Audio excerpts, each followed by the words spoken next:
Clearly, we are coming out of such an intense thing happened here for Clarke. How is she dealing? How is she processing with, losing Lexa after everything else that has happened to her at this point? I mean, Clark's been through a lot. She's devastated, obviously, but you have to press on, and she's trying to put away her feelings to get through this next ascension that might happen with Ontari. Like having her as a commander will wipe out her people, so she is on an absolute mission to figure out a way of how to get that AI away from her. Yeah. Yeah. And, obviously with all the reaction to the death, it's the fact that people were really invested in this relationship at the core of that. Was that kind of amazing to see, how much this storyline and this characters had touched people? Yeah, it's been like so crazy. The fan reaction was really, kind of amazing and awful at the same time. Obviously, it's a really sensitive issue. But I am really, really thankful that we have such passionate fans, and that's the aim of the game. So I'm really glad about that.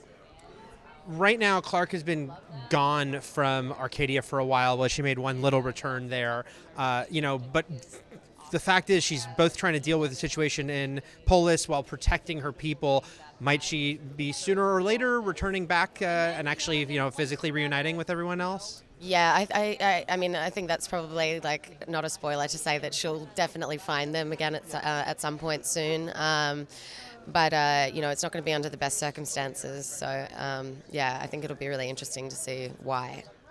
Is she kind of ready for what's waiting for her back there? Because she knows about Pike, but she doesn't know about the City of Light to the extent, and there's so much that's happened, so much has changed. Yeah, there's so much that's happened, and I remember when we were shooting it, I, like hearing like about everything, just even like that people have gone through as like the performers and everything, and I've been away from them for like the whole season up to this point, so it's like it's crazy how much like I learnt personally and how much she does as well. Is it kind of this odd thing for her, both processing the loss of Lexa, but also the revelation of this thing inside her, and what does that mean as far as reincarnation? Would the next person be Lexa? How much is that in her mind? It's definitely in her mind. She, as you saw in that clip, she needs to believe that she's in there in order to go on with everything else that she's has to do. She is like believing that Lexa is in this thing, and we need to get it into someone somehow to see her again, I guess. Yeah.